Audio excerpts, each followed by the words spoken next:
Permutations and combinations के part 5 में हमने लाया है कुछ questions related to permutations, right. देखिए ये क्वेश्चंस है, एक क्वेश्चन बोर्ड पर है, हम लोग इसे सॉल्व करते हैं वन बाय वन। सारे क्वेश्चंस को उम्मीद है आपको समझ आएगा, बस लास्ट तक देखते रहिए, ठीक है। तो सबसे पहले देखिए इस क्वेश्चन में हमें प्रूव करना है, इसके इक्वल लाना है। तो जो गिवन सीरीज है लेफ्ट हैंड साइड में हम लोग उसको लेकर चलेंगे। तो लिखेंगे जो भी यहाँ पर एक पैटर्न आपको दिख रहा है, देखिए 1 into 1p1, 2 into 2p2 plus 3 into 3p3 plus इस तरह से अप टू n टर्म्स लिखा गया है, राइट। हम इसके nth टर्म को लेकर चलते हैं, तो we have tn equals to what, n into n P n, ठीक है, n into n P n. और हम लोग जानते हैं n पी एन होता है n फैक्टोरियल। आप नहीं जानते हैं तो आप इसे फॉर्मूला पर पुट करके आप वैल्यू फाइंड कर सकते हैं, n factorial by n minus n factorial. This is n factorial and in denominator it becomes 0 factorial which is 1, right? Therefore it is n factorial. So we can write here n into n factorial. Now break this part into such that it becomes in two terms like n plus 1 minus 1. Means we have added here 1 and subtracted 1 into n factorial. But why? Because we want to break this product in two terms, and now if we multiply n plus 1 by n factorial, then we can write n plus 1 into n factorial minus n factorial. And we know that if we have 5 into 4 factorial, it means 5 factorial, right? Therefore if we have n plus 1 into n factorial, it means this is n plus 1 factorial. Okay, so we have this is n plus 1 factorial and this is n factorial, right? Now we have to add them. So first we find their values and then we add. So we have 1p1, 1p1 equals to, here we put 1 means 1 plus 1 factorial minus 1 factorial. Second, 2 into 2p2, second part, right? Second term is 2 into 2p2 and we get here 2 plus 1. Direct we should write here 2 factorial, okay? 2 factorial. When we put 1, then we get 2 factorial. If we put 2, then we get here 3 factorial minus 2 factorial. And 3 into 3p3 equals to 3 factorial minus 4 factorial minus 3 factorial, and like this up to nth term we write here, and nth term become n into np2, npn equals to, if you put here n plus 1 factorial minus n factorial. Okay, now add them. If we add them, then what we get, let the value of this series equals to s. So we write here s equals to, if we add them, then some terms become subtracted, means will be cancelled.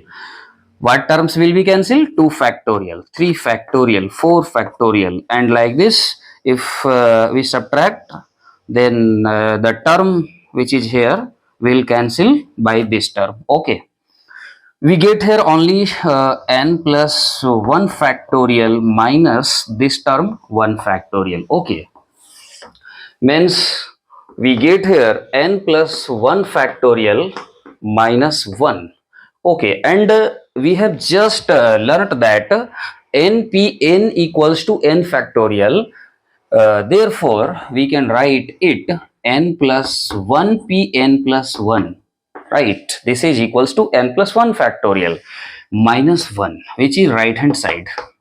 Okay, we have proved it. I hope you have all have understood it. And ऐसे इसको हम लोग prove करेंगे तो सबसे आसान होगा कि राइट साइड से चलिए, ठीक है।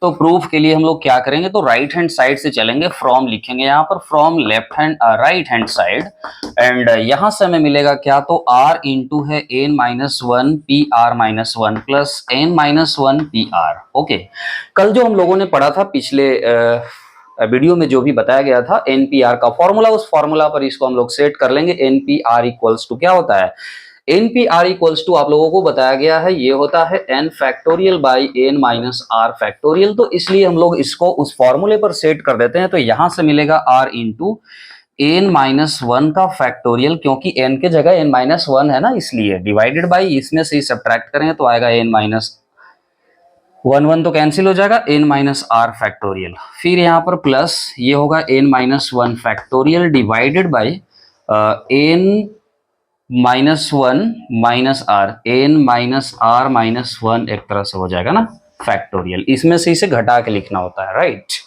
अब ध्यान से देखिए कि क्या कुछ कॉमन हो रहा है। यस, कॉमन तो हो रहा है, ऊपर से n minus one factorial common हो रहा है और डिनोमिनेटर में देखिए क्या कॉमन हो रहा है, ये बड़ा है और ये छोटा है, तो छोटा वाला कॉमन ले सकते हैं। जैसे देखिए 5 फैक्टोरियल एक रहेगा और एक रहेगा 4 फैक्टोरियल, तो इन दोनों में 4 फैक्टोरियल शामिल है प्रोडक्ट के फॉर्म में, तो 4 फैक्टोरियल कॉमन लेंगे तो यहाँ 5 बचेगा, यहाँ 1 बचेगा। उस तरह से यहाँ पर ही करने वाले हम लोग।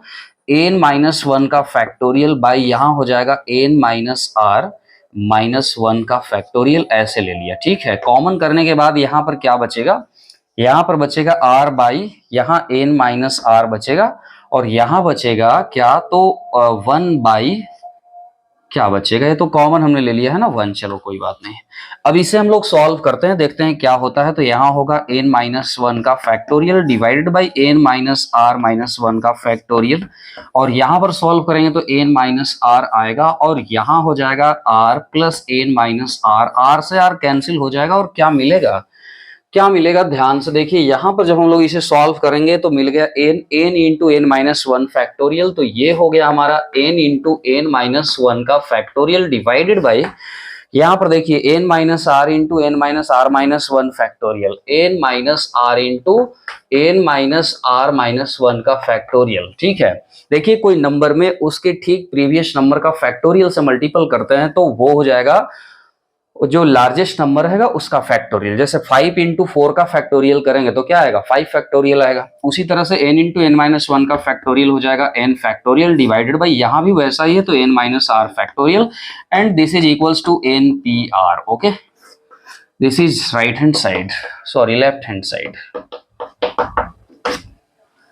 सॉल्व करते हैं, कैसे सॉल्व करेंगे, देखिए इसको सॉल्व करने के लिए हम लोग को सबसे पहले जो गिवन है उसे लिख देते हैं np4 by n plus, fraction में हम लोग इसको बदल सकते हैं, आपने जूनियर क्लासेस में पढ़ा है, ये हो जाएगा 3/4। आप इसे क्रॉस मल्टीप्लीकेशन कर लीजिए तो np4 इंटू ये हो जाएगा 4 और इक्वल्स टू 3 इंटू होगा n प्लस वन p4। यहाँ से हमें क्या मिलेगा, देखिए n 4 इंटू np4 को हम लोग लिख सकते हैं n factorial by n minus four का factorial, and this is equals to 3 into ये होगा n प्लस वन फैक्टोरियल।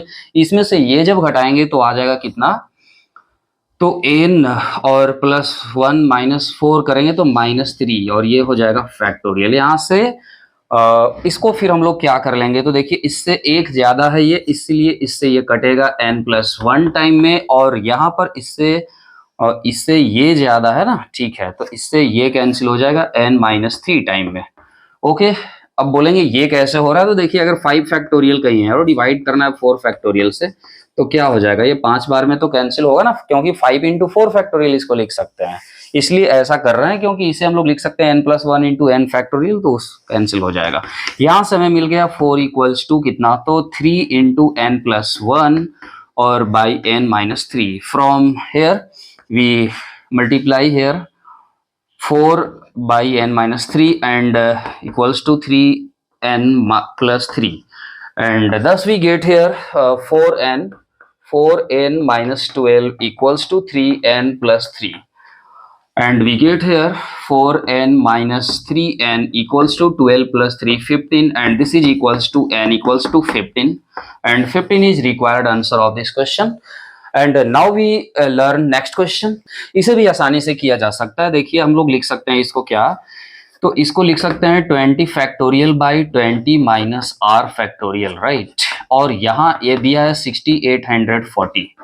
अब देखिए यहाँ से क्रॉस मल्टीपल कर लेते हैं तो क्या मिलेगा हमें, 20 इंटू, पहले इसको भी ब्रेक कर लेते हैं, 20 इंटू 19 इंटू 18 इतना में तो कट जाना चाहिए, हाँ। और इंटू 17 फैक्टोरियल इक्वल्स टू यहाँ पर 6840 इंटू ये हो जाएगा 20 माइनस आर फैक्टोरियल, राइट। अब यहाँ से देखिए तो ये 20 से कितने बार में कट जाएगा, 3 4 2, इतने बार में कैंसिल हो जाएगा।